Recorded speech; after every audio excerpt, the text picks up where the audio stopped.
had begun to make glass artifacts to export immediately after their arrival. The native tobacco raised in Virginia prior to that time, Nicotiana rustica, was not to the liking of the Europeans, but Rolfe had brought some seed of Nicotiana tabacum with him from Bermuda. Although most people wouldn't touch the crop, Rolfe was able to make his fortune farming it, successfully exporting beginning in 1612. Soon almost all other colonists followed suit, as windfall profits in tobacco briefly lent Jamestown something like a gold rush atmosphere. Governor Dale, Dale's Code, edit. In 1611, the Virginia Company of London sent Thomas Dale to act as deputy governor or as high marshal for the Virginia colony under the authority of Lord de la Warr. He arrived at Jamestown on the 19th of May with 3 ships, additional men, cattle, and provisions. Finding the conditions unhealthy and greatly in need of improvement, he immediately called for a meeting of the Jamestown Council and established crews to rebuild Jamestown. He served as governor for 3 months in 1611 and again for a 2-year period between 1614 and 1616. It was during his administration that the first Code of Laws of Virginia, nominally in force from 1611 to 1619, was effectively tested. This code, entitled Articles, Laws, and Orders Divine, Politic, and Martial, popularly known as Dale's Code, was notable for its pitiless severity and seems to have been prepared in large part by Dale. Henricus, edit. Seeking a better site than Jamestown with the thought of possibly relocating the capital, Dale sailed up the James to the area now known as Chesterfield County. He was apparently impressed with the possibilities of the general area where the Appomattox River joins the James River, occupied by the Appomattox Indians, and there are published references to the name New Bermudas, although it apparently was never formalized. A short distance further up the James, in 1611 he began the construction of a progressive development at Henricus on and about what was later known as Farrer's Island. Henricus was envisioned as possible replacement capital for Jamestown, though it was eventually destroyed during the Indian Massacre of 1622, during which a third of the colonists were killed. An Investor Relations Trip to England, edit. In 1616, Governor Dale joined Rolfe and Pocahontas and their young son Thomas as they left their Varina Farms plantation for a public relations mission to England, where Pocahontas was received and treated as a form of visiting royalty by Queen Anne. This stimulated more interest in investments in the Virginia Company, the desired effect. However, as the couple prepared to return to Virginia, Pocahontas died of an illness at Gravesend on the 17th of March, 1617, where she was buried. John Rolfe returned to Virginia alone once again, leaving their son in England to obtain an education. Once back in Virginia, Rolfe married Jane Pierce and continued to improve the quality of his tobacco, with the result that by the time of his death in 1622, the colony was thriving as a producer of tobacco. Orphaned by the age of 8, young Thomas later returned to Virginia and settled across the James River not far from his parents' farm at Varina, where he married Jane Poythress and they had one daughter, Jane Rolfe, who was born in 1650. Many of the first families of Virginia trace their lineage through Thomas Rolfe to both Pocahontas and John Rolfe, joining English and Virginia Indian heritage. Changing Social and Political Order, edit. See also, First Africans in Virginia and Tobacco Brides. Virginia's population grew rapidly from 1618 until 1622, rising from a few hundred to nearly 1,400 people.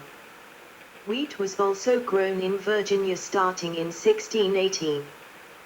The General Assembly, the first elected representative legislature in the New World, met in the choir of the Jamestown Church from the 30th of July to the 4th of August, 1619. This legislative body continues as today's Virginia General Assembly.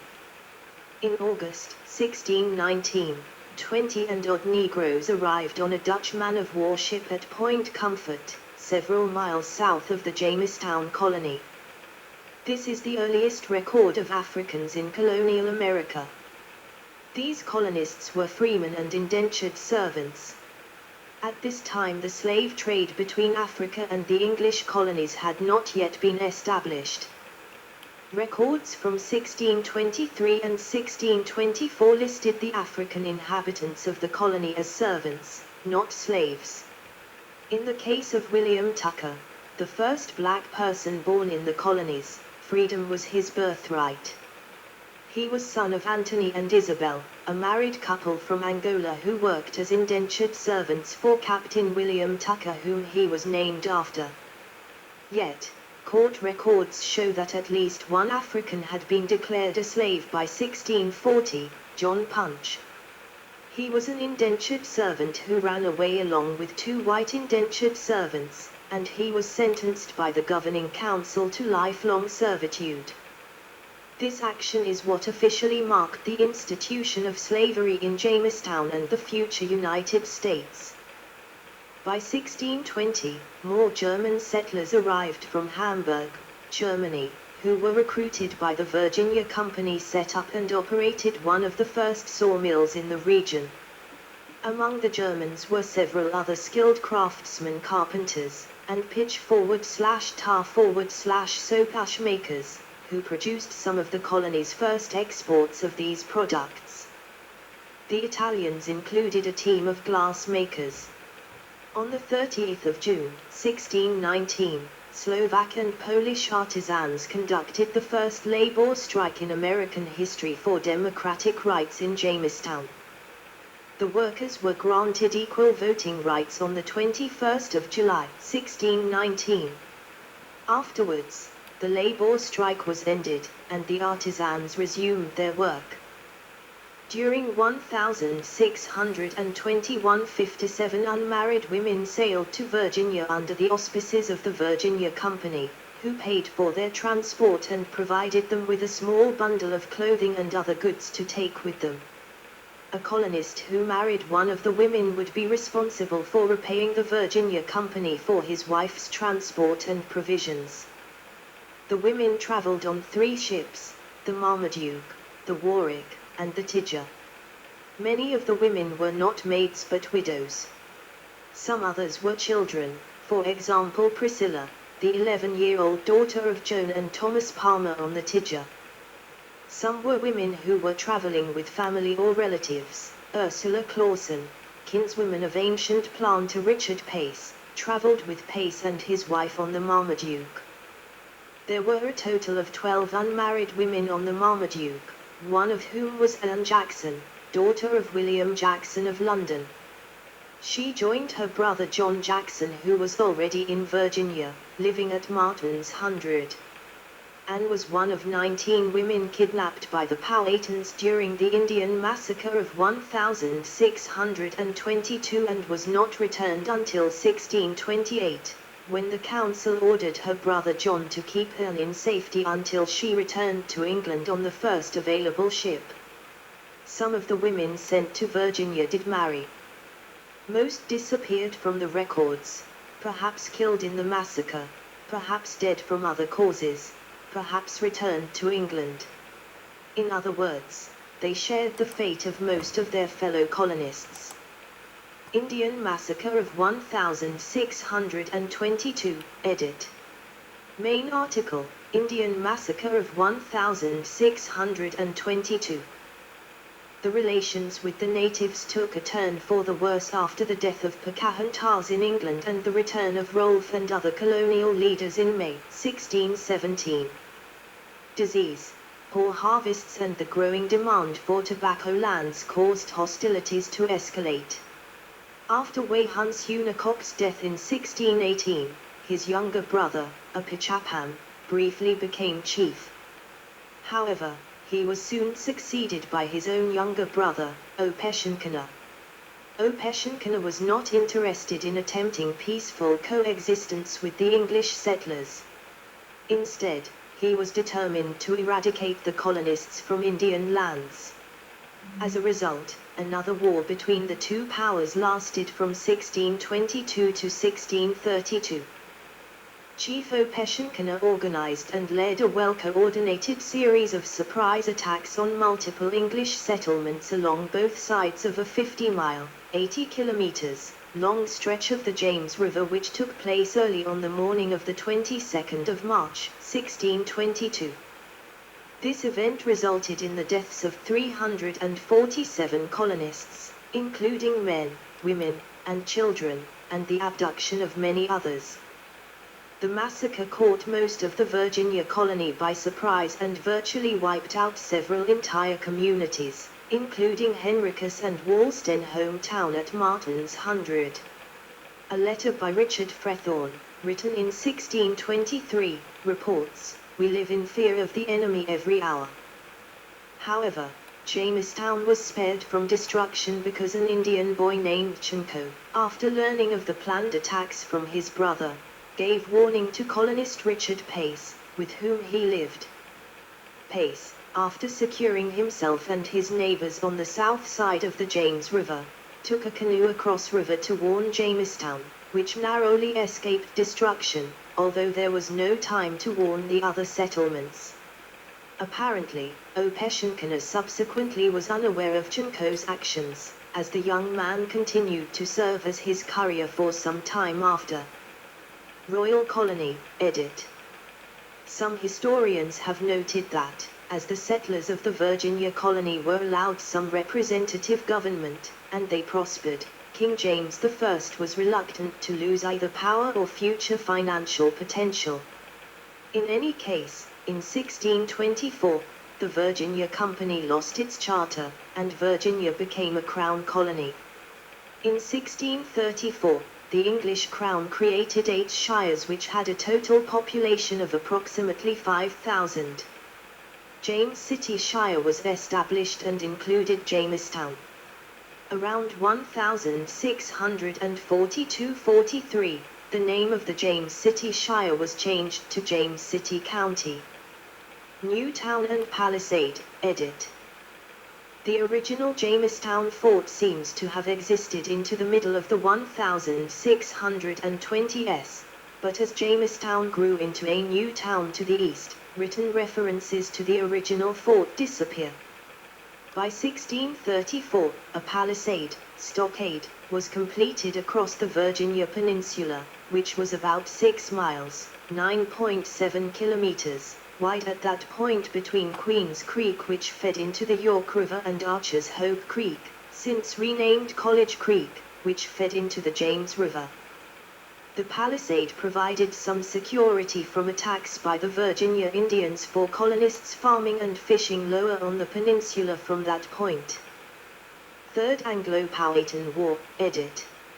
Main article, Third Anglo-Powhatan War.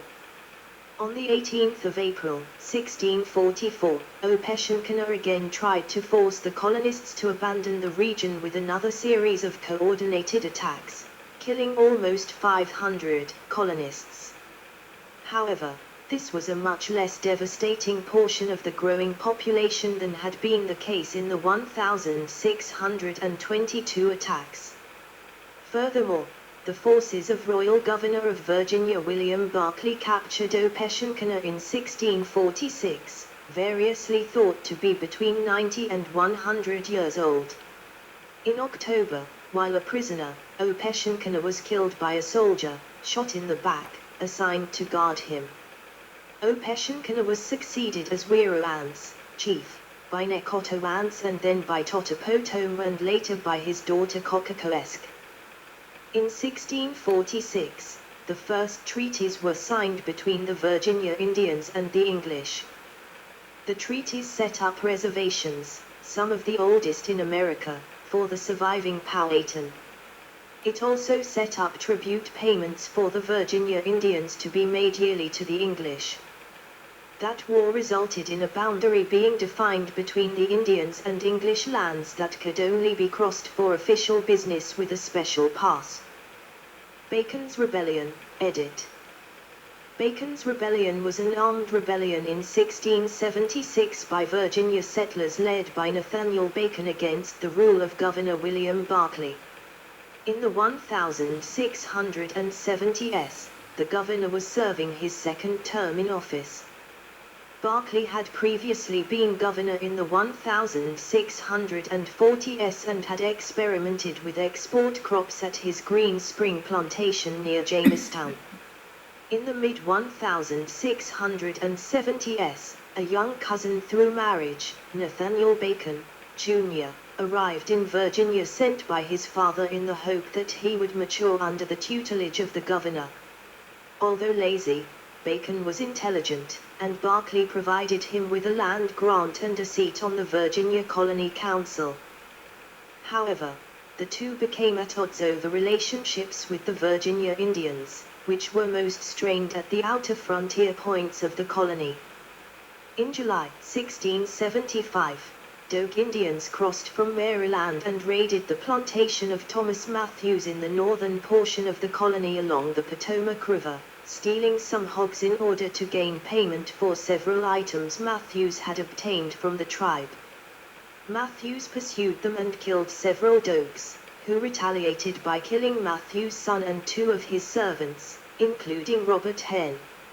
A Virginian militia then went to Maryland and besieged the Susquehannocks, a different tribe, in retaliation, which led to even more large-scale Indian raids, and a protest from the governor of Maryland colony. Berkeley tried to calm the situation, but many of the colonists, particularly the frontiersmen, refused to listen to him. Bacon disregarded a direct order and captured some Appomattox Indians who were located many miles south of the site of the initial incident and almost certainly not involved. Following the establishment of the Long Assembly in 1676, war was declared on all hostile Indians and trade with Indian tribes became regulated, often seen by the colonists to favor friends of Berkeley. Bacon led a group in opposition to the governor. Bacon led numerous raids on Indians friendly to the colonists in an attempt to bring down Berkeley. The governor offered him amnesty, but the House of Burgesses refused, insisting that Bacon must acknowledge his mistakes. At about the same time, Bacon was actually elected to the House of Burgesses and attended the June 1676 assembly where he was captured, forced to apologize and was then pardoned by Berkeley. Bacon then demanded a military commission, but Berkeley refused. Bacon and his supporters surrounded the State House and threatened to start shooting the Burgesses if Berkeley did not acknowledge Bacon as general of all forces against the Indians. Berkeley eventually acceded, and then left Jamestown. He attempted a coup a month later but was unsuccessful. In September, however, Berkeley was successful and occupied Jamestown. Bacon's forces arrived and dug in for a siege, which resulted in Bacon's capturing and burning Jamestown to the ground on the 19th of September, 1676. Bacon died of dysentery on the 26th of October, 1676, and his body is believed to have been burned. Berkeley returned and hanged William Drummond and the other major leaders of the rebellion, 23 in total, at Middle Plantation. With Jamestown unusable due to the burning by Bacon, the governor convened a session of the General Assembly at his Green Spring plantation in February 1677, and another was later held at Middle Plantation. However, upon learning of his actions, King Charles II was reportedly displeased at the degree of retaliation and number of executions, and he recalled Berkeley to England. He returned to London where he died in July 1677. The capital moves from Jamestown to high ground, edit. See also, Middle Plantation, Virginia, and History of Williamsburg, Virginia. Despite the periodic need to relocate the legislature from Jamestown due to contingencies such as fires, usually to Middle Plantation, throughout the 17th century, Virginians had been reluctant to permanently move the capital from its ancient and accustomed place. After all, Jamestown had always been Virginia's capital. It had a state house, except when it periodically burned, and a church, and it offered easy access to ships that came up the James River bringing goods from England and taking on tobacco bound for market. However, Jamestown's status had been in some decline. In 1662, Jamestown's status as mandatory port of entry for Virginia had been ended.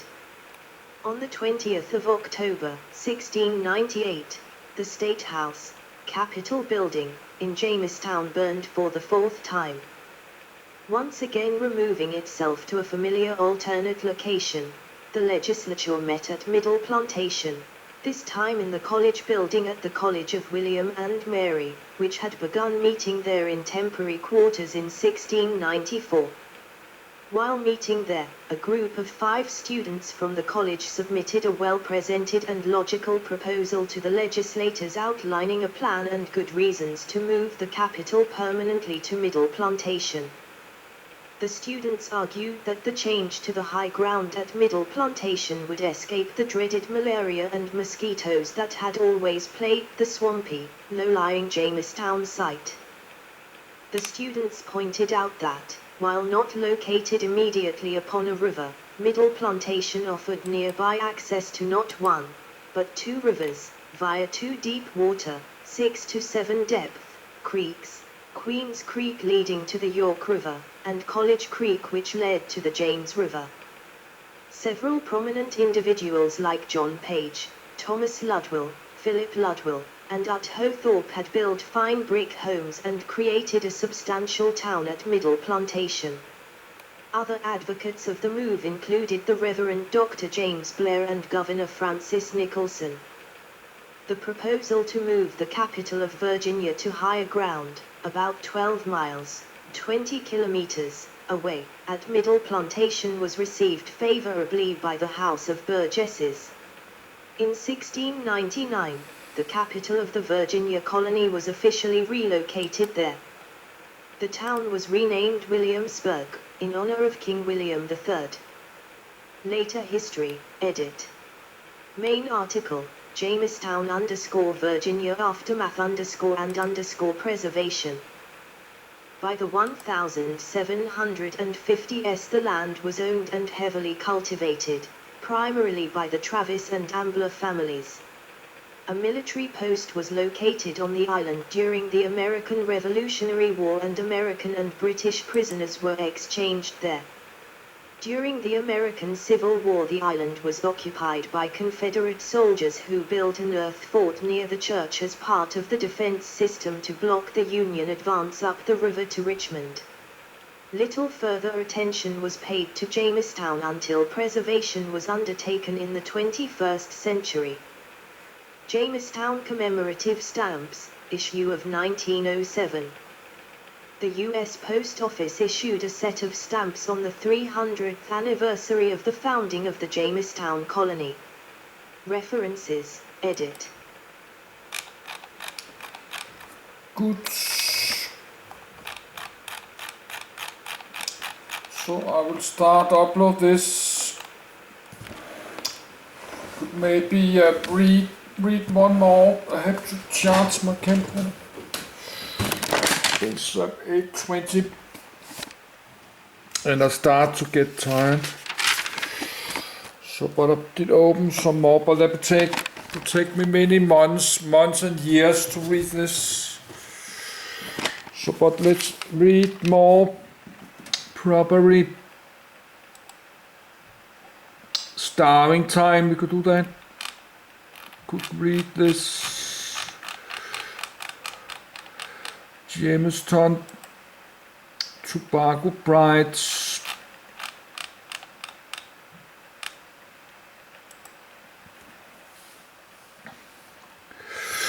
We can do that, but I need a break. I need to upload. This will take me many years and months to read this.